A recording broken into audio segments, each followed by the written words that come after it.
red team gets a chance to.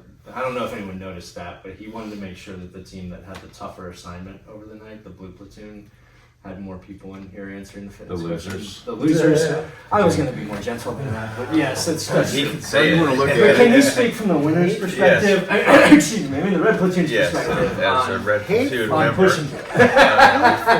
sitting next to my red platoon. We're not going under. No, I think, for me personally, there's one moment that stuck out to me. And fortunately for me, it was earlier in the night, and we were always talking about, how many hours was it into it? I don't know. We just guessed 3 to 4. We're going through, done a bunch of stuff in the field, crawling around, all this stuff, training for exercises that we're going to be doing later on. And then all of a sudden it's like, all right, here we go. We're going to go on a 2-mile trek, 15-minute pace. Rucks have to be carried in front, can't use straps or anything, nothing on your shoulders. I was the APL at that point. I'm like, what? Here we go. And so we just start going. And that's kind of all the instructions we had. Granted, you don't need a whole lot more than that. But we just started going and had some corrections, had to get off to the sides. Like, there is no way we're going to make this from that pace. So as we get through it, and then I'd kind of forgotten about the PT test. There was a dirty rumor floating around that maybe it was just a scare tactic and we weren't actually going to do it. That was not true. And so we get there and they're like, all right, now we're going to do the PT test. And it's probably better because then I wasn't like thinking, all right, this is our death march to the PT test.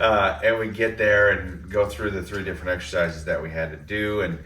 And the last one was the 2 miles in under 19 minutes. And after each, there's 3 laps. After each lap, you said your name, and if you want to know what the time was, they've obviously shouted out.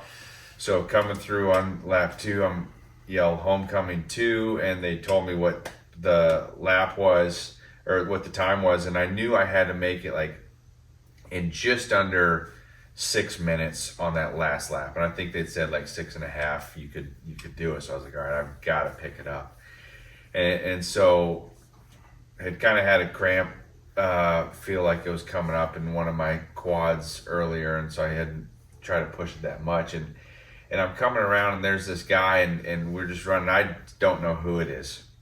Could have been Angel for all we know. I don't know.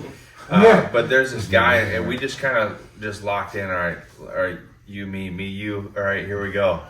And we just pushed each other. And I remember coming around that last part, and we had to get up to the top, and you can hear him counting. And it's like, all right, we're going to make it, but let's go. And it's like we both, I'm speaking for him, but I felt like I was going to puke right then and there. But it's like, I know I can make it, just one more step. I got this guy. I don't know who he is, but he's going one step with me. Mm-hmm. I don't want him to run off and him leave me behind or vice versa. That's not how it's going to go. And we finished together. We made it under the 19 minutes and I was thrilled. I hadn't done that on my own when I'd kind of done my own training. And then here we are, had someone side by side to do it. And that was to me an example of, all right, it's not about me, right? I need the guy next to me. Literally, that was the perfect example of it. And that really kind of shifted my mindset for the rest of the evening, knowing that, all right, I'm going to be tired. This guy's going to be tired, but we can work together, right? We had battle buddies.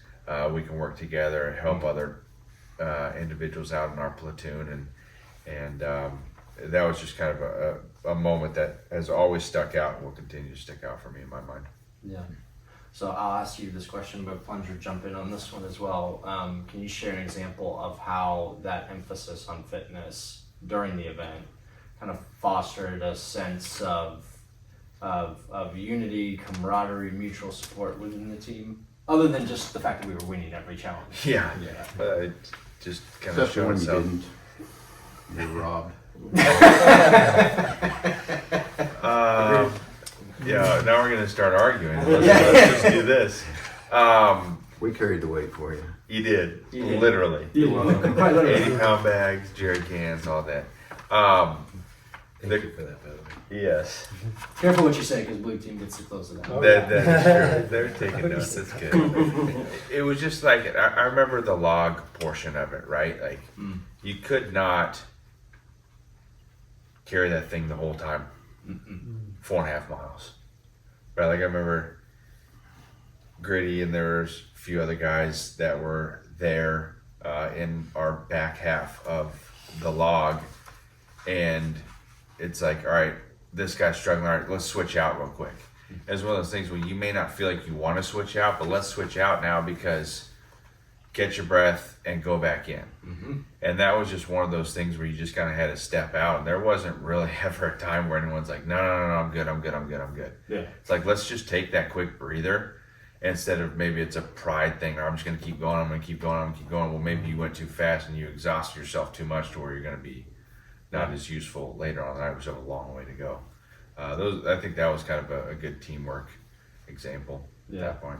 How much does, for everyone here, like how much does that example of the log and like you just gotta pace yourself and swap out, how much did that resonate with everyone from that night? I remember us doing that all night long with that log. Yeah. Yep. Yeah. Constant switching back and forth on each side of the log for us. Bidet and I were hanging out kind of the back end of our log actually, and I mean we're constantly sandwiched between other people and swapping sides. You just get to one side and they decide to swap again. Crying out loud. With no end in sight, apparently. Oh, I just kept going. Yeah.